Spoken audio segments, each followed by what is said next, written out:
नमस्कार दोस्तों, OCN network में आपका स्वागत है। मैं हूं ओमकार चौधरी।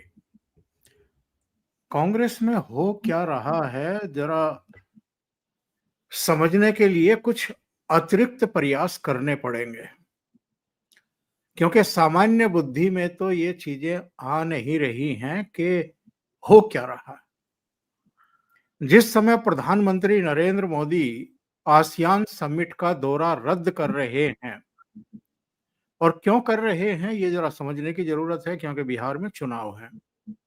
वो अपने चुनाव प्रचार को किसी भी तरीके से डिले या डिस्टर्ब नहीं करना चाहते हैं। देश में ही रह कर के सारी चीजों को ऑब्जर्व भी करना चाहते हैं और हर चीज पर नजर भी रखना चाहते हैं। कारण दूसरे भी हैं। वहां डोनाल्ड ट्रंप पहुंच रहे हैं, इसलिए मोदी जी लगातार डोनाल्ड ट्रंप को अवॉइड कर रहे हैं। लेकिन एक बड़ा कारण ये भी है कि उनकी सभाएं लगी हुई हैं, उनके चुनावी दौरे हैं और वो अपना चुनाव पर ही फोकस किए हुए हैं। एक तरफ मोदी जी हैं, दूसरी तरफ राहुल जी हैं। पहले मलेशिया और उसके बाद लैटिन अमेरिका के 3 देशों की यात्रा, और करीब-करीब उन्होंने 25 दिन तो बिताए होंगे दोनों जगह, मलेशिया में भी और लैटिन अमेरिका के देश में भी। ये कब किया? जब बिहार के चुनाव एकदम सिर पर थे और जब किसी भी पार्टी के शीर्ष नेता का प्रथम दायित्व ये होता है कि जो भी उस समय समस्याएं क्रिएट हो रही हैं, उनका हाथों हाथ समाधान किया जाए। अगर गठबंधन सहयोगियों के साथ आप चुनाव मैदान में जा रहे हैं, तो उन गठबंधन सहयोगियों के नेताओं से बात करें और जो पेंडिंग मसले हैं, उनको जल्दी से जल्दी निपटा करके चीजों को स्ट्रीमलाइन करें और रणनीति तैयार करें। क्लियरिटी हो कि ये सीटें हम लड़ रहे हैं, ये सीटें आप लड़ रहे हैं, ये हमारी नीति होगी, ये रणनीति होगी, ये हमारा घोषणा पत्र होगा, ये हमारी लाइन होगी। लेकिन जब ये सब करना था, राहुल गांधी थे विदेश यात्रा पर। नरेंद्र मोदी और अमित शाह उस समय भी भारत में ही थे और रणनीति बना रहे थे। अब जब चुनाव प्रचार अपने उरूज पर जा रहा है, तो राहुल गांधी का अभी भी अता पता नहीं है कि वो बिहार आएंगे भी या नहीं आएंगे। आएंगे तो कितनी सभाओं को संबोधित करेंगे, तेजस्वी यादव के साथ मंच पर दिखाई देंगे या नहीं दिखाई देंगे। और एक और बड़ा घटनाक्रम हुआ है, उस पर हम चर्चा करेंगे अपने 2 सहयोगियों के साथ। पटना से अभिषेक तिवारी जुड़ रहे हैं और लखनऊ से वीरेंद्र नाथ भट्ट। तो दोनों को जोड़ करके उस अहम मुद्दे से ही शुरुआत करते हैं जिसकी मैं बात कर रहा हूं। आप दोनों का बहुत स्वागत है। जी नमस्कार। नमस्कार। बहुत बहुत प्रणाम। नमस्कार सर। तो अभिषेक जी, आप ये बताइए कि बीच रेस में घोड़ा कौन बदलता है या अपने टूल कौन बदलता है? ये अभी चुनाव प्रचार शुरू हो गया है, टिकटों का जैसे भी वितरण हुआ है। आज अमित शाह ने कहा कि इस गठबंधन में लठ मार्च हो रहा है, टिकटों को लेकर के लठमारी हुई। और कृष्णा अल्लावरू, जिनको पहले यूथ कांग्रेस के प्रभार से मुक्त किया गया और अब बिहार के दायित्व से भी मुक्त कर दिया गया, अविनाश पांडे को यहाँ भेजा गया है, जिनको प्रियंका गांधी वाड्रा की जगह उत्तर प्रदेश का प्रभारी बनाया गया था। उनकी क्या क्षमता है और उनका क्या नाच कूद है, ये हम सब जानते हैं। और ऐसे समय जबकि हर पार्टी का चुनाव प्रचार अपनी गति पकड़ चुका, बिहार का चुनाव प्रभारी कांग्रेस ने क्यों बदला है? राहुल गांधी जी, तो सबसे पहले सर आपको प्रणाम, वीरेंद्र सर को प्रणाम, सभी दर्शकों को प्रणाम, नमस्कार, जय श्री राम। राहुल गांधी जी की यूएसपी है सर, वो घोड़ों पे बहुत बड़े विशेषज्ञ। कभी लंगड़ा घोड़ा, कभी दूल्हे वाला घोड़ा, कभी आरएसएस का घोड़ा। अब उन्होंने नए घोड़ा चुनाव प्रभारी में को भी घोड़ा ही समझ लिया। नहीं, विदेशी फिल्मों में मैंने अक्सर वो देखा है, वो कल्चर इंडिया बाद कब आया मुझे पता नहीं, हमारे साइड तो नहीं है। रेस कोर्स में घोड़े दौड़ रहे हैं, बेटिंग हो रही है। बट चुनाव, election is not about betting ना सर, इलेक्शन बेटिंग नहीं है। और बिहार और उत्तर प्रदेश का इलेक्शन तो बहुत सीरियस, बहुत गंभीर इलेक्शन है। यहां लोगों के पल्स को समझना है, और वो पल्स, वो मूड जो सिर्फ एक खराब कैंडिडेट के कारण 3-4 सीटों को इंपैक्ट कर जाता है, ऐसा होता है यहां पे। वहां पर राहुल गांधी जिस प्रकार की हरकतें कर रहे हैं, तो किसी ने कहा था कि नॉन सीरियस पॉलिटिशियन है। मैं एक बात राहुल गांधी के संदर्भ में कहना चाहता हूं, एक्चुअली वो नॉन सीरियस पॉलिटिशियन नहीं है, वो पॉलिटिशियन ही नहीं है, मूलतः वो पॉलिटिशियन नहीं है। अब उनको रंग के पेंट करके पॉलिटिशियन की तरह बार बार दिखाने का जो प्रयास मीडिया करे, वो और बात है, क्योंकि खानदान का एक छाप है। राहुल गांधी को यह लगता है कि एक फ्लूक जो 2024 में हुआ वो हर बार हो जाएगा, जाति के नाम पर इस तरह की बकवास, वोट चोरी के नाम पे जितना कुछ कर सकते हैं वो करेंगे तो हो जाएगा, और वही उनके जीत का मार्ग जो है वो प्रशस्त करेगा। बिहार बहुत अलग है सर। मैं अभी ग्राउंड जीरो पर गया था, और एक महिला भी दलित समाज से मैंने बात की, और एक लड़का, अब जेनजी ही कहिए, 27 साल का था, तो पर विचार बहुत उनके क्लियर हैं, बहुत अग्रेसिव ढंग से वो वोटिंग कर रहे हैं। और बिहार में एक दलित समाज की महिला अगर मुझे खुल के ये कहती है, उसका अब जब आप वीडियो दिखाएंगे भविष्य आगे, तो उसका जो कॉन्फिडेंस है, बिहार में यादव और मुस्लिम के डोमिनेंस दोनों वोकल, पहली बार मुस्लिम वोकल नहीं है, यादव वोकल है। और दूसरी तरफ से देखिए, इस बार पासवान समाज का मैं देख रहा हूं बाई एंड लार्ज बिहार में कहीं भी जाइए बहुत वोकल वोटर हो गया है। इनका कॉन्फिडेंस मोदी सरकार यहां लेकर के आ गई है सर। मुझे खुद आश्चर्य हुआ कि उनके गांव की अंतिम घर है, वहां तक नरेंद्र मोदी जी और नीतीश कुमार के राज में सड़क बना है। छठ की तैयारी कर रहे हैं, घाटे बन गई है, सबके अकाउंट में 10-10 हजार रुपए आ गए हैं, व्यापार करने को आतुर है। वो उस छटपटाहट में है कि मैं, जो मेरे ऊपर दलित का ठप्पा है, वो उसको तोड़ के कब बाहर निकलूं। अब वो अब एस्पिरेशनल क्लास में शामिल होने जा रहा है सर। अभिषेक जी ने जो बात की है वो जरा एक बार देख लेते हैं, उसके बाद फिर आगे उनकी प्रतिक्रिया सुनते हैं। जी जी कैसा काम है विधायक जी का? बहुत बढ़िया। जीवीएस जी का काम बढ़िया बहुत बढ़िया। है। मोदी जी का बहुत बढ़िया। मेरा बाप है वो। मोदी जी आपके बाप? मेरा बाप है। जीवीएस मेरा भाई है। जीवीएस जी भाई है जी। तब तो यहाँ पे जमानत जब्त आप लोग करा दीजिएगा चाची, गाँव क्या में पूरा छाप के चलेगा? पूरा छाप के कमल छाप, पूरा छाप के कमल छाप, कमल छाप। दूसरा भी जरा सुन लेते हैं। अब 52 साल के हो गए, अब कितना समय? अरे अभी नहीं बड़े हुए हैं भैया, अभी भी सुन लेते हैं शुरू से। हमारे राहुल गांधी जो भी थोड़ा समय लगेगा उनको, समय लगेगा। हाँ। अब 52 साल के हो गए, अब कितना समय? अरे अभी नहीं बड़े हुए हैं भैया, अभी भी बड़े नहीं हुए, अभी टाइम लगेगा। देखिए जेन जी से थोड़ा सीखिए, पढ़िए आप लोग। बात रह गया मोदी जी का, तो आप देख ही सकते हैं कितना निष्पक्ष व्यक्ति है, उनका पार्टी हो चाहे कोई भी हो, सबको मौका दे रहे हैं। हाँ, काम भी कर रहे हैं, सबको मौका भी दे रहे हैं, क्या बड़ा क्या छोटा। जातिवाद भी खत्म किए हैं। लोग बोल रहे हैं बीजेपी है जातिवाद करते, ऐसा नहीं है सर। हम पास बाने ऐसी समाज के हैं, लेकिन हमको पता है, हम देख रहे हैं। ये मैं तीसरी बार वोट गिराऊंगा सर। तीसरी बार आप वोट करेंगे? और फिर बीजेपी को? हाँ, बीजेपी को। राहुल गांधी आपके गांव में आएंगे तो भाग जाएंगे जी फिर? हाँ, आएंगे। क्लीन स्वीप है सर उनका, कोई उपाय नहीं है। कोई उपाय नहीं, कोई उपाय नहीं है। ये दो क्लिप अभिषेक जी ने मुझे भेजी थी, और देखिए महिला की उम्र 40-50 के बीच में होगी, और ये अपेक्षाकृत नौजवान है जो तीसरी बार वोट करेगा। लेकिन कितने क्लियर हैं वो, और ये पूरे बिहार से इस तरह के विजुअल्स आ रहे हैं।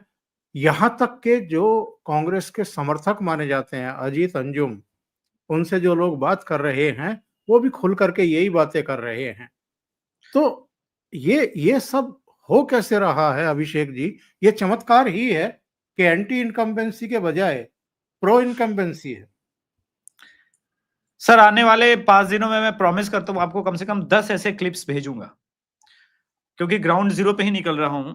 एक चीज सर है, नरेंद्र मोदी ने जाति के जो बंधन के पॉलिटिक्स करने वाले लोग थे ना, उनको बर्बाद कर दिया, ध्वस्त कर दी है जाति की राजनीति। उसका 2 कारण मुझे गांव में जब मैं जाता हूं, ग्राउंड रिपोर्टिंग, ये भी गांव का ही सीन था, मैं 2 चीज समझ रहा हूं सर।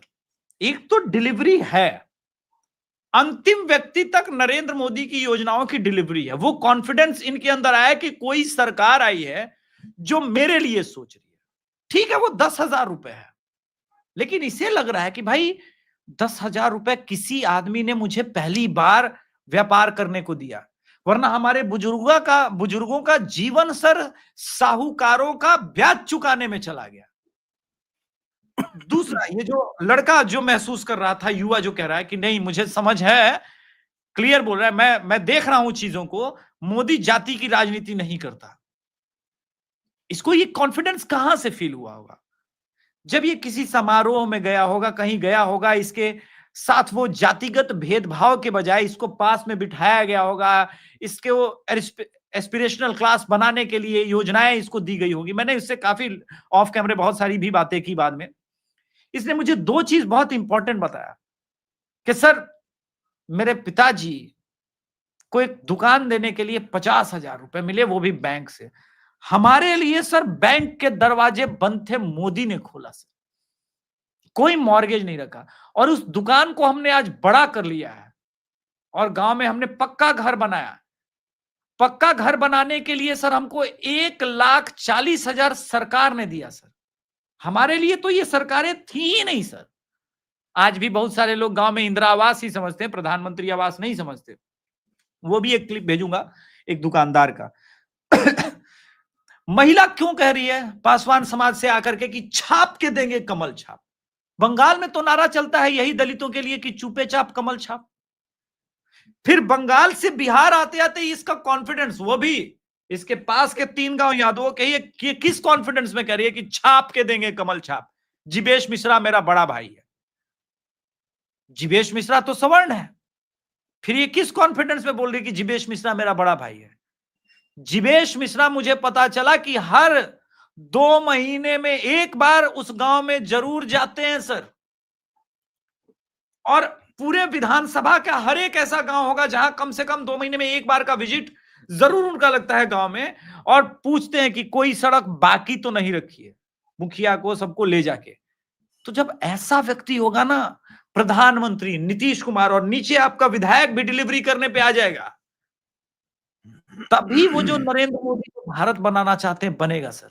और ये जो बिहार चुनाव हो रहा है ना सर, ये बिहार चुनाव में बार बार कह रहा हूं, एंटी इनकम्बेंसी पर नहीं हो रहा है, प्रो इनकम्बेंसी पर हो रहा है। ये बात मेरी नोएडा मीडिया सुन ले बहुत अच्छे से। रिजल्ट के दिन वो लोग चौंकेंगे कि ऐसा कैसे हो सकता है कि 20 साल बाद भी नीतीश कुमार को इतना वोट मिलेगा। नीतीश कुमार ने बनाया है वो वोट। आज एक न्यूज है आपके साथ शेयर करना चाहता हूं। लोग कहते हैं रोजगार और फैक्ट्री नहीं लगी मोदी राज में, ये झूठ बात है सर। द प्रिंट तो सर जाना माना सेक्युलर है, उसे तो सांप्रदायिक न्यूज पोर्टल नहीं कहा जा सकता, शेखर गुप्ता वाली है। अच्छा, जो आर्टिकल लिखी है उसका नाम ज्योति यादव है सर। ब्रिटेनिया बैन हुसैन से लेकर अडानी तक बिहार में शुरू हुआ उद्योगों का नया युग। बड़ी बात यह है सर, 2020 से लेकर के 2025 आते आते 90,503 करोड़ का निवेश बिहार में आ गया, और लोग कह रहे कुछ हो नहीं रहा है। अगर आपने आंखें बंद कर ली है या आंखों पर मोदी के विरोध का चश्मा चढ़ा लिया है, तब मोदी अपना गला काट के भी रख लेगा, आपको उसका कुछ नजर नहीं आएगा। लेकिन जिनके पास दृष्टि है, जैसा ये युवक है, तीसरी बार उसने बताया कि 2020 में वोट किया उसने, 2024 में, और ये तीसरी बार वो वोट करेगा 2025 के इलेक्शन में। यानी 18 और 5 साल 6 साल पकड़ लिए, 25 के आसपास का ये लड़का है। आप कल्पना कीजिए सर कि 25 साल का ये युवक जिसके बारे में भ्रांतियां फैलाई जा रही है कि जेनजी तो यहां पर तबाही कर देगा, बर्बादी कर देगा, इसके आगे मोदी जी की क्या तस्वीर है और ये मोदी जी को कैसे देख रहा है? ये वो लड़के हैं जो मोदी जी पर आंच आने से पहले स्वयं आगे खड़े हो जाएंगे। नहीं, जिन और जिन यही देशों में जैन जी का आंदोलन हुआ है या तख्ता पलट हुआ है, उनके मेनली 2 मुद्दे थे। एक भ्रष्टाचार और दूसरा नेपोटिज्म, परिवारवाद। मोदी जी पर ये दोनों ही आरोप नहीं चस्पा कर सकते आप। बिल्कुल नहीं सर। आप स्वयं इतने वरिष्ठ पत्रकार हैं सर, इतने वर्षों से आपने पत्रकारिता की है। आप बताइए, बिहार चुनाव में जैसे विपक्ष इस बार चुनाव लड़ रहा है, कितनी बार आपने 4 दशकों में, 40 साल में कितनी बार ऐसा आपने किया कि भाई विपक्ष का एक नेता विदेश चला जाता है, एक नेता पिछले 10 दिनों से कोप भवन से बाहर नहीं निकला है, आईआरसीटीसी स्कैम के बाद एक दिन निकला और फिर वापस चला गया है घर। कब आपने देखा ऐसा चुनाव सर? मुझे नहीं लगता कि आपने भी ऐसा देखा होगा, मेरी उम्र तो काफी कम है। ये अलग चुनाव, ये इनको भी पता है कि चुनाव की स्थिति क्या है। जी वीरेन जी, मुझे अल्लाह मैं वरों एक को बात कह दूं, अल्लाह मैं एक बात अल्लाह कह दूं जी, मैं आता हूं उस बात पे। पहले अभिषेक जी की बात को एक हमें पॉलिटिकल कॉन्टेक्स्ट प्रोवाइड करना चाहिए कि जो यूपी में हो चुका है 22 में और 24 में, वही बिहार में होता हुआ देख रहा हूं मैं। ये सही है कि 24 में बीजेपी की सीटें कम हुई और उसका वोट छटका दलित और ओबीसी का। लेकिन जैसा यूपी में हो चुका है वही बिहार में हो रहा है। जाति आधारित जो अस्मिता की राजनीति है, जो जो कास्ट बेस्ड आइडेंटिटी पॉलिटिक्स है, उसका तिलिस्म अब टूट रहा है। और लोगों में जो कास्ट अपील और एक एंगर जो होता है, गुस्सा होता है, वो अब लोगों में कम हो रहा है और बल्कि उसकी जगह अब एस्पिरेशन और आकांक्षा का उसका स्थान ले रही है। और ये सबसे बड़ा जो अंतर आया है, ये अंतर की वजह है कि जो डिजिटल जो गवर्नेंस को गवर्नमेंट ने डिजिटाइज किया है और सोशियो इकोनॉमिक कास्ट सेंसस का जो डाटा है और जो आधार का डाटा है, उसके आधार पर जो टारगेटेड बेनिफिशियरीज को लाभ पहुंचाया गया, बिना किसी मिडिल मैन के, बिना कोई ग्राम प्रधान, मुखिया और ग्राम सेवक या लेखपाल, बीडीओ, एडीओ, एसडीएम, सबको एलिमिनेट कर दिया, सीधा खाते में खुलवाया। तो सबसे पहला जो जो आज से 11 साल पहले 2014 में प्राइम मिनिस्टर मोदी ने लाल किले से कहा था, 15 अगस्त 2014 को, जैम, जनधन आधार मोबाइल, आज 11 साल बाद उसका चमत्कार आपको बिहार में दिख रहा है। उसका चमत्कार आपको यूपी में दिख चुका है 17 में, 22 में और यूपी असेंबली इलेक्शन में। और एक और बड़ी बात है, जो बीजेपी, जो भारतीय जनसंघ के अध्यक्ष थे दीनदयाल उपाध्याय, जो उनका अपना जो राजनीतिक फिलॉसफी थी, एकात्म मानववाद, इंटीग्रल ह्यूमनिज्म, तो उसमें उनका जो उन्होंने एक शब्द में अपनी इकोनॉमी फिलॉसफी को कहा था, वो था अंत्योदय, अंतिम व्यक्ति का उदय। अब अंतिम व्यक्ति में यानी जो सबसे गरीब है, जो सबसे नीचे है पावदान के, उसका उदय, यानी द बॉटम अप जो राजनीति, जो गवर्नेंस की है मोदी गवर्नमेंट ने, तो सबसे नीचे उसको ऊपर उठाओ। और समाजवाद के नाम पर पिछले 70 सालों से जो देश में हो रहा था, वो था ये टॉप डाउन, ऊपर से हम गए, हमने किसान से कहा तुम अपनी जमीन जो है हमको ये हम एक्वायर करेंगे और तुमको हम 1 लाख रुपए मुआवजा देंगे और उसकी जमीन जो है 10 लाख रुपए की है और इसमें इतना डॉलर का निवेश आएगा, इतना जीडीपी बढ़ेगा। आप उसको समझा रहे हैं हार्वर्ड की इकोनॉमिक्स। यहाँ सीधे सीधे वो राजनीति हुई, वो गवर्नेंस हुई, वो इकोनॉमिक पॉलिसी आई, जो आम आदमी उससे सहज भाव से जुड़ गया। उसको क्या चाहिए? घर, उसको चाहिए बिजली, उसको चाहिए पानी, उसको चाहिए हेल्थ इंश्योरेंस, उसको चाहिए शिक्षा, उसको चाहिए स्वास्थ्य का इंश्योरेंस का बीमा, यानी आयुष्मान भारत। ये जो अक्रॉस द बोर्ड में, और यही कारण है कि अरविंद केजरीवाल ने दिल्ली में और ममता बनर्जी ने बंगाल में अभी तक स्वास्थ्य बीमा की योजना आयुष्मान भारत लागू नहीं होने दी है और बिहार में इसका अंतर दिख रहा है। और लोगों को समझ में आ रहा है कि कास्ट बैरियर में अगर हम बंधे रहेंगे तो ऐसे ही जो है हम बंधुआ बने रहेंगे नेताओं के, हमें कुछ नहीं मिलेगा। पहली बार उनको लग रहा है कि नरेंद्र मोदी एक व्यक्ति ऐसा आया है जो जातीय मजहब के बंधनों से ऊपर उठकर सभी को सरकार की योजनाओं का समान रूप से लाभ मिल रहा है, बिना किसी सरकारी कर्मचारी अधिकारी को रिश्वत दिए हुए। ये बात अब बिहार में मुझे लगता है कि काफी ग्रासरूट लेवल तक पहुंच गई है और यही जो है जो पॉलिटिकल इकोनॉमी है, जो बीजेपी के लिए काम कर रही है पूरे देश में। जी जी। अभिषेक जी, क्यों अल्लावरू को हटाया गया और अविनाश पांडे को लाया गया? अविनाश पांडे की क्या कार्य कुशलता है, इस पर वीरेंद्रनाथ भट्ट से एक टिप्पणी लेंगे, लेकिन कृष्णा अल्लावरू को क्यों हटाया गया? मैं भी पहला तो देखिए, अविनाश पांडे को ला सकते हैं, आप किसी को भी ला सकते हैं, लेकिन एक जो कांग्रेस यूनिट इस बिहार चुनाव में फेस कर रही है, जो ग्राउंड जीरो पर मैंने देखा, उनके ऊपर एक जो ठप्पा है एंटी हिंदू का, तो सोचा कि एक ब्राह्मण को उतार लेते हैं, तो संभवतः बिहार के लोग जो ठप्पा लगाए हुए हैं कि ये तो हिंदू द्रोही है, विरोध शुरू हो गया सर। कई जगहों पर आपको उसके न्यूज मिल जाएंगे। कई जगहों पर उन्हें भगाया गया, लिटरली लोगों ने भगा दिया है कि बोला हमारे गांव में मत आओ। तो ये सिचुएशन है। वैसे तो विधायक इनके 17 ही हैं, लेकिन कांग्रेस के नेता इस वक्त बहुत असहज स्थिति है। उसका कारण बिहार कांग्रेस का नेता नहीं है, लेकिन तेलंगाना में हो या कर्नाटका के प्रियंक खड़गे हो या उदयनिधि स्टालिन हो या उन नेताओं के बयान, जो खड़गे के ही बयान, मल्लिकार्जुन खड़गे का वो कुंभ के ऊपर बयान, वो बिहार भूला नहीं है, क्योंकि बिहार से बहुत अधिक लोग कुंभ वगैरह में गए हैं। तो एक आपको क्लिप भेजूंगा, मैं एक मंदिर में गया था, वहां पर सभी समाज के लोग थे उसमें, और उन्होंने इतनी गालियां दी है, मैं वो बीप कर गया हूं बहुत जगह पे, सनातन धर्म को मिटाने वाली बात और उस एटीट्यूड पे। तो मुझे लगता है कि कांग्रेस बिहार की कोर कमेटी को ये फीडबैक पता है कि people are actually not liking us, और वो मुझे मान चुके हैं एंटी हिंदू। अब प्रॉब्लम ये है कि बिहार में कई जगह उनको सीधे सीधे विदेशी, कुछ लोगों ने ईसाई का औलाद, कुछ लोगों ने मुसलमान का औलाद कहना शुरू कर दिया है।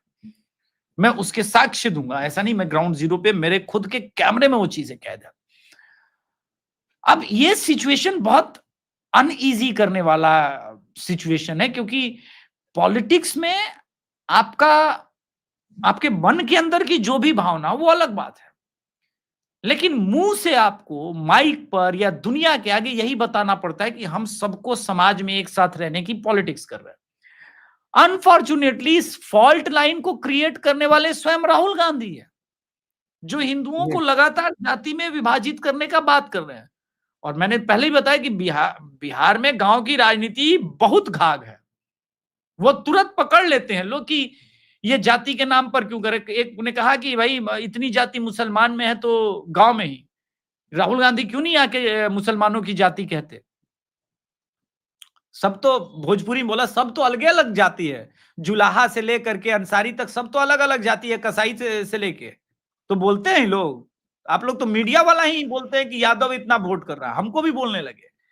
लेकिन तो इन पे कुछ वीडियो ऐसे भी वायरल हुए हैं अभिषेक जी, जिनमें लोग इन पर आरोप लगा रहे हैं कि इन्होंने टिकट बेचे हैं और सही कैंडिडेट को टिकट नहीं दिया है। अच्छा, ये भी एक सूचना आ रही है कि 3 महीने तक इन्होंने सर्वे किया, लिस्ट बनवाई और मजबूत सीट फिर भी नहीं ले पाए और 2 सिटिंग सीट भी गंवा दी। नहीं, मैं उस पे आ रहा हूं सर। 2 सिटिंग सीट तो गंवाई दी है। मेरे कैमरे पे कल रिकॉर्ड किया है आदित्य पासवान, कांग्रेस के, बिहार कांग्रेस के नेता और बड़े नेता, टिकट के भी दावेदार थे। और मैं ये कहता हूं कि कांग्रेस में, बिहार कांग्रेस में वर्तमान में वन ऑफ द सबसे बड़े नेता है जिनके पास समाज का वोट है। उन्होंने कल मेरे कैमरे पर बिहार कांग्रेस के अध्यक्ष अल्लावरू और पप्पू यादव पर टिकट बिक्री को लेकर के जो गंभीर आरोप लगाए हैं। कल जब वीडियो आएगा एडिट होने के बाद, हो सकता है बिहार की राजनीति में खलबली मच जाए। जो गंभीर आरोप लगाए हैं टिकट बिक्री के, वो मैंने नहीं लगाया है। मेरे कैमरे पर आदित्य पासवान, जो कि कांग्रेस के नेता है, 2 दिन पहले आदित्य पासवान ने खुलेआम अल्लावरू के कार के सामने हल्ला बोल दिया था। वहीं से मैंने उनको पिक कर लिया, बोला कि ये हमारे सोच के हिसाब से भले ना हो, लेकिन इस आदमी को ला करके बिहार कांग्रेस ने जो टिकट बेचने का महापाप किया है उसको एक्सपोज करना जरूरी है। तो आप देखिए कहां पहुंच गए। लड़ाई लड़ रहे थे साम्राज्यवाद के नाम की, के सामंतवाद के विरोध में है, और अल्लावरू क्या कह रहे हैं कि वहां का सामंतवादी व्यवस्था तुम देखोगे, 3 करोड़ का टिकट प्राइस है। ये मेरे शब्द नहीं है, शब्द भी मेरे नहीं है, ये आदित्य पासवान जी ने मेरे कैमरे में कहा है कि ये नई सामंतवादी व्यवस्था लेकर के आ रहे हैं, और जो लोग टिकट लेकर के जाएंगे वो ना दलितों का सम्मान करेंगे, ना पिछड़ों का सम्मान करेंगे। उनका पहला काम होगा अपना इन्वेस्टमेंट 3-4 टाइम्स करना, क्योंकि टिकट और पैसे का खर्च हो गया तो 5-6 करोड़ चुनाव का खर्च हो गया। तो भाई कम से कम 30-40 करोड़ बनाएगा, तभी तो हो सकता है अगले 5 साल बाद चुनाव आते आते टिकट का प्राइस 5 करोड़ और 10 करोड़ का फिर से खर्चा हो। तो वो अपने इन्वेस्टमेंट को 3-4 टाइम्स करेगा, तो बिहार का खून चूसेगा। और ये आरोप कांग्रेस पर लगना बहुत घातक बात है। एक यही आरोप रह गया था कांग्रेस पर, बाकी बिहार के अंदर ये आरोप कभी आज तक नहीं लगा था। उन्हें लगा होगा कि सर चुनाव नहीं जीत रहे तो कम से कम पैसे ही ले लो, कम से कम पैसे तो बनाओ, कहीं तो कुछ प्रॉफिट लेकर के आओ। इतनी दूर से आया हूं, वो क्राइम मास्टर गोगो वाला डायलॉग था ना, एक फिल्म आई थी अंदाज अपना अपना, इतनी दूर से आया हूं कुछ तो लेके जाऊंगा, तो पैसा ही सही। लेकिन बिहार की डेमोक्रेसी को बेचने का जिन लोगों ने काम किया है उसको बिहार की जनता सबक जरूर सिखाएगी। वैसे तो ये सवाल ही अपने आप में बेईमानी सा हो जाता है कि सब अविनाश पांडे क्या कर लेंगे बिहार में अब, जब चुनाव पर उनके तो नेता ही नहीं आ रहे हैं। वीरेंद्र को यूपी में कोई नहीं जानता, वो पांडे जी को यूपी में कोई नहीं जानता। कितनी रैली कर लेंगे? आज 25 तारीख हो गया तो आप 26 पकड़ लीजिए, कल भी कुछ उखाड़ नहीं पाएंगे, एक दिन तो मिलने मिलाने में। उसके बाद छठ आ जाएगा, 27-28 गायब, लोग तो जुटने नहीं है। उसके बाद 3 दिन इधर और 6 दिन उधर, 9 दिन और 4 दिन अगले फेज का, 13 दिन मैक्सिमम कूदेंगे तो एक दिन में हेलीकॉप्टर लेकर के 3 सभाएं कर लेंगे। वैसे तो अविनाश पांडे को कोई जानता नहीं, बिहार में कोई नहीं, यूपी में उनको यूपी में कोई नहीं जानता। नहीं तो यही तो बात है वीरेंद्र सर। तो 12 सभाएं कर लेंगे या 40 सभाएं कर लेंगे, 40 विधानसभा सीट। पर तो महागठबंधन की वाट लगाने वाले राहुल गांधी कहां हैं? हाँ, मुझे बिहार चुनाव का सिर्फ एक ही यही टेंशन है कि मेरा स्टार प्रचारक का, क्योंकि मोदी जी को भी, योगी जी को भी और हमको भी तो अपना पेट पालना है, हमको भी तो कंटेंट चाहिए। राहुल गांधी अगर चुनाव रहेंगे तो ये शुभ संकेत नहीं है, मैं बता रहा हूं। राहुल गांधी वॉशिंगटन पोस्ट में खबर छपवा करके अडानी को फिर से निपटाने की तैयारी कर रहे हैं। LIC का नुकसान करने का प्रयास कर रहे हैं बस, और यही काम है उनका। अफसोस की बात है, बिहार में 99.9999% Washington Post, New York Times, Dawn, Global Times, BBC पढ़ती ही नहीं है। नहीं जानते भी नहीं होंगे, उनको मतलब भी नहीं है भाई, उनको क्या वॉशिंगटन पोस्ट से। जानना और बात सर, यहाँ अखबार उनको आवश्यकता ही नहीं है। नहीं सर, बिहार की राजनीति का एक दिलचस्प पहलू बताते हैं। यहाँ अखबार भी समर्थकों के हिसाब से आता है सर। बीजेपी समर्थक के घर में दैनिक जागरण, थोड़ा सेकुलर जो है वो दैनिक भास्कर, जो बीजेपी और इसके बीच में कुछ और पढ़ लेना चाहता है, और प्रो कांग्रेसी हिंदुस्तान पढ़ते हैं, और आरजेडी वाले। यही वास्तविकता है सर। तो आप ये भी समझ सकते हैं किस अखबार का कैसा सर्कुलेशन है, उसके हिसाब से वहां कौन सी पार्टी के कितने समर्थक हैं। अखिलेश यादव ने तो दैनिक जागरण मना भी कर दिया था लेने से, ये स्थिति है और यही वास्तविकता है। अभिषेक जी, 2 घटनाएं और हुई हैं, जरा उन पर भी प्रकाश डालिए। खगड़िया में सभा कैंसिल हुई है तेजस्वी यादव की, और कारण बताया गया कि चूंकि अमित शाह का हेलीकॉप्टर वहां उतरना था तो सिक्योरिटी की वजह से तेजस्वी नहीं पहुंच पाए। तो बड़ा बड़बड़ाए वो कि साहब ये क्या तरीका है, ये तो अनफेयर है। कि अमित शाह आ रहे हैं तो हमारा हेलीकॉप्टर वहां लैंड नहीं करेगा, सिक्योरिटी के पॉइंट ऑफ व्यू से हमें ये कैंसिल करनी पड़ी। और दूसरी घटना है, ये पप्पू यादव को इनकम टैक्स डिपार्टमेंट का नोटिस मिल गया। पैसा बांट रहे थे ना आप, तो कितने चुनाव कवर किए, बीच चुनाव में ऐसे ऐसे पैसा बांट रहे हैं, कह रहे हैं कि हमारे पास 45 एकड़ जमीन है, खुद ही अलग अलग मीडिया प्लेटफॉर्म में जाकर के खुद ही बोले कि हम रोज 1 लाख रुपए बांट रहे हैं। रोज 1 लाख रुपए बांटने का मतलब ओमकार सर, महीने में 30 लाख रुपए आदमी बांट रहा है। कहाँ तो से आ रहा है? कितना, मैं एक बात कह रहा हूं, तो महीने में 30 लाख रुपए बांट रहे हैं और अपने चुनावी हलफनामे में कुछ और शो कर रहे हैं, तो वो मिसमैच है ना सर, तो नोटिस तो मिलेगा। हाँ, तेजस्वी यादव जी पर हम बता सकते हैं, उसके ठीक पहले थोड़े 20 किलोमीटर पहले लैंड करा लेते और बाई कार चले जाते। काहे बाई कार जाने का प्रॉब्लम है क्या? नरेंद्र मोदी ऐसी कितनी रैलियां और कितनी सभाएं करते हैं, आपसे 20 किलोमीटर पैदल नहीं जा रहा, चलिए 10 किलोमीटर पहले उतार लेते हैं, वहीं पर उतरेगा, ये तो कोई मतलब ही नहीं बना। हेलीकॉप्टर है कोई, भाई जेट थोड़ी ना, कहीं भी ये नहीं हो सकता, किसी भी खेत अच्छा, में लैंड करा। सामंती अहंकार भी तो है। ये पॉइंट वीरेंद्र सर एकदम, की जहां अमित शाह का उतरा वहीं हमरा भी उतरेगा। बस हम क्या कम है उनसे क्या? हाँ, तो ये जो जातीय सामंती अहंकार भी तो बहुत बड़ी समस्या है। यही तो मैं यही पॉइंट कह रहा था कि चले थे सामंतवाद से लड़ने और आप पहुंचे हैं कहां पर, कि नए सामंतवादी व्यवस्था के जन्मदाता कुर्ता फाड़ करके कांग्रेस राजद ऑफिस के सामने वो बेचारा मदन शाह रो रहा है, वो कह रहा है 2 बेटी का शादी नहीं किए, 3 करोड़ रुपए ये हमसे टिकट का पैसा मांग रहा है। संजय यादव 3 करोड़ रुपए टिकट का पैसा मांग रहा है हमसे, संजय यादव बेटी का शादी तक नहीं किए। कितना गंभीर न्यूज है, तो दे दो पैसा ना। देखिए सर, एक बात मैं कहना चाहता हूं सर, क्षेत्रीय दल मास लीडर प्रोड्यूस करते थे, वो समय कब का गया? उस विधानसभा में नहीं सर, आज भी कई जगह पर क्षत्रिय दल में ऐसे हैं कि पैसे टिकट पर नहीं, उस व्यक्ति की पहचान के ऊपर, कि इस विधानसभा में व्यक्ति अपने पहचान से जीतता है। नीतीश कुमार जी ने दिया है सर, सबसे पहले उसी आदमी का टिकट फाइनल हुआ था सर। भले लोग कुछ आदमी बाहुबली का है, लेकिन मोकामा के अनंत सिंह का टिकट फाइनल हुआ था पैसा लेकर के। वो पहले बोल दिया था कि 11 तारीख को हम नॉमिनेशन कर देंगे, और कर दिया वो आदमी नॉमिनेशन। उस आदमी ने मोकामा के अंदर जो कमाई की है राजनीतिक रूप से, वो जो आसपास के दलित है, वो जो पूरा वर्ग है, जिस प्रकार से अनंत सिंह उसके लिए खड़ा रहता है, मजाक नहीं है सर।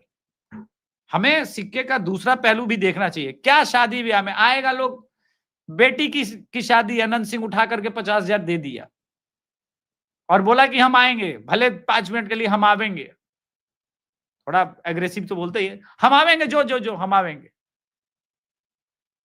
तो ये भी उसका एक पहलू है, उसको टिकट मिला है। यही नहीं, जेडीयू ने जगदीशपुर से एक आदमी को टिकट दिया है, भगवान सिंह कुशवाहा, वो वहां का मास लीडर है कुशवाहा समाज का, और मैं जानता हूं एक पैसा नहीं बीजेपी जदयू ली है, पैसा नहीं है सर। ये नहीं होता। लालू प्रसाद यादव के समय ऐसे कई नेता थे, प्रभुनाथ सिंह, शिवानंद तिवारी, जगतानंद सिंह, ये लोग अपने अपने इलाके के लालू ही थे सर। तो वो चीज चली गई है, और वो चीज चली गई है। हरियाणा से एक आदमी आया है जो राजद को देख रहे हैं, और बिहार की राजनीति में तो वो टकराव, वो टसल ग्राउंड जीरो पर दिख रहा है सर। जी वीरेंद्र जी, ये बताइए, 12,000 ट्रेन चलाने का वायदा आपने किया था छठ के मौके पर।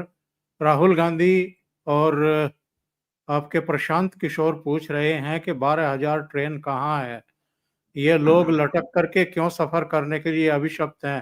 प्रशांत किशोर का तो मैं एक वीडियो सुन रहा था, वो कह रहे थे युवाओं सबक सिखा दो भारतीय जनता पार्टी को मैंने भी क्योंकि सुना है। हाँ दिस विल ये अच्छी भली योजना को बेवजह जब इनको कोई मुद्दा नहीं मिल रहा है तो ये जानबूझ करके मामले को ट्विस्ट कर रहे हैं। प्रशांत किशोर अगर अगर बिहार के मुख्यमंत्री बन जाएंगे तो क्या वो ट्रेन चलवा देंगे? 12,000 ट्रेन की बात कभी थी ही नहीं, 12,000 फेरे की बात थी। 12,000 ट्रिप्स, और ट्रिप और ट्रेन में अंतर होता है। और अब की बार दिल्ली में, पंजाब में, हरियाणा में, उत्तर प्रदेश में, गुजरात में, सूरत में जिस तरीके से लाइन लगा करके यात्रियों को ट्रेन में जो है चढ़ने की व्यवस्था की गई है, किसी भी ट्रेन में ऐसा नहीं हो, ऐसी घटनाएं आई हैं। और उसके अलावा रेलवे ने ये कहा है कि कैलेंडर सीजन में एकाएक जो यात्रियों की जो एकाएक भीड़ उमड़ती है, उसके कारण ये दबाव आता है। साल में 12 महीने ऐसा थोड़ी होता है। और जरा याद करिए, कांग्रेस की सरकारों में जब लालू यादव रेल मिनिस्टर थे तब वो गरीब रथ चलाए थे, ममता बनर्जी दुरंतो चलाई थी। तब क्या होता था? जितना रेगुलेटेड व्यवस्था दिल्ली के रेलवे स्टेशन पे, आनंद विहार पे इस बार थी, क्या पहले कभी देखी है आपने? तो मैं ये नहीं कहता कि 100% काम जो है रेलवे ने ठीक कर लिया, लेकिन इतना उन्होंने और प्रशांत किशोर ने एक एंगल और जोड़ा है कि बीजेपी को मालूम है कि ये सारा जो यात्री छठ पूजा पे बिहार आ रहा है, वो जो है जेडीयू बीजेपी अलायंस के खिलाफ वोट देगा और हमको वोट देगा, इसलिए आने नहीं दे रहा। तो ये सब जो है मैनिपुलेशन करना, ये सब इलेक्शन में कोई नई बात नहीं है। ये सब जो है ये सब तिकड़मबाजी हम लोगों ने बहुत देखी है, ये सब होता है। और लेकिन जो ग्राउंड लेवल पे जो स्थिति है, और मेरा अपना मानना है कि जीएसटी के कम होने से लोगों ने जितने इत्मीनान से और जितने आरामदायक अपेक्षाकृत पिछले 5-6 वर्षों की तुलना में इस बार कंपैरेटिवली थोड़ा अंतर आया है, लोगों ने आराम से यात्रा की है। लेकिन ये नहीं मैं कह सकता कि हम इससे बिल्कुल संतुष्ट हैं। अभी इसमें और बहुत कुछ किए जाने की जरूरत है, और अधिक एडिशनल ट्रेन चलाए जाने की जरूरत है। लेकिन जिस तरीके से वितंडावाद खड़ा करने का प्रयास कर रहे हैं प्रशांत किशोर पांडे जी, वो भी तथ्यों से परे बात है, उसमें कोई दम नहीं है। ये केजरीवाल की नकल करने की कोशिश नहीं कर रहे हैं अभिषेक वही जी? है, बिल्कुल वही है, और कुछ नया नहीं है इसमें। मैं तो पहले ही इनको घोषित कर चुका हूं कि 2.2 है। और उनकी बात में डर ये उभर रहा था, उनकी बात में मुझे भय ये बात का दिख रहा था कि वो भी सनातन संस्कृति से, रिवाइवल से थोड़ा सा डरे हुए हैं। उनको लग रहा है कि अब तक छठ पूजा सेकुलर होती थी और बीजेपी ने छठ पूजा को सनातन संस्कृति का एक प्रतीक बना दिया, एक मानक बना दिया और एक सम्मान का विषय बना दिया। इससे भी वो थोड़ा सा डिस्टर्ब लग रहे थे। नहीं, सेक्युलर मतलब क्या? इसको छठ पूजा को ईसाई भी करते हैं, मतलब ये कि आप नशे में रहिए, आप अपने धर्म का मान भूल जाइए, आप अपनी पहचान को भूल जाइए कि आप तो जो है नकारा है, लखैरे हैं, हिंदू हैं। यहाँ सम्मान तो खाली मुसलमान का है, ईसाई का है। आप कौन है भाई? आप अपनी हिंदू आइडेंटिटी को अगर एसर्ट करेंगे तो आप फासिस्ट कहलाएंगे। ये डर उनको दिख रहा था, ये मैं देख रहा हूँ। नहीं, ये तो अभी कैमरे, अभी इमोशन है, ये तो अभी कैमरे, ये तो कैमरे पर माथे का टीका पहुंचते हुए पकड़े गए हैं। फिर हाँ।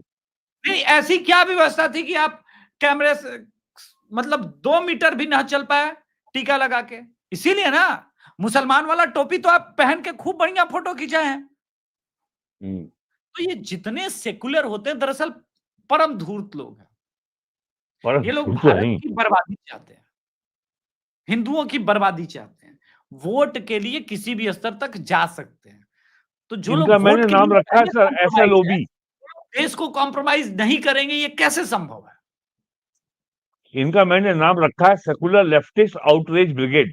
ये हमेशा जो है बिगड़ी हुई रहती है, हमेशा नाराज रहती है, हमेशा नाराज होने को, और जैसे सांड अपना पैर पटकता है ना, वैसे ही लोग गुस्से में सांड की तरह पैर पटकते हैं। सेकुलर लेफ्टिस्ट आउटरीच ब्रिगेड, ये काम है इनका, हमेशा नाराज रहते हैं लोग। ये बहुत बहुत धन्यवाद अभिषेक तिवारी जी और वीरेंद्र नाथ भट्ट साहब, आप दोनों जुड़े। और बिहार के घटनाक्रम पर बहुत महत्वपूर्ण विचार व्यक्त किए। Thank you so much. Thank you sir. नमस्कार। जय श्री राम। जय श्री राम।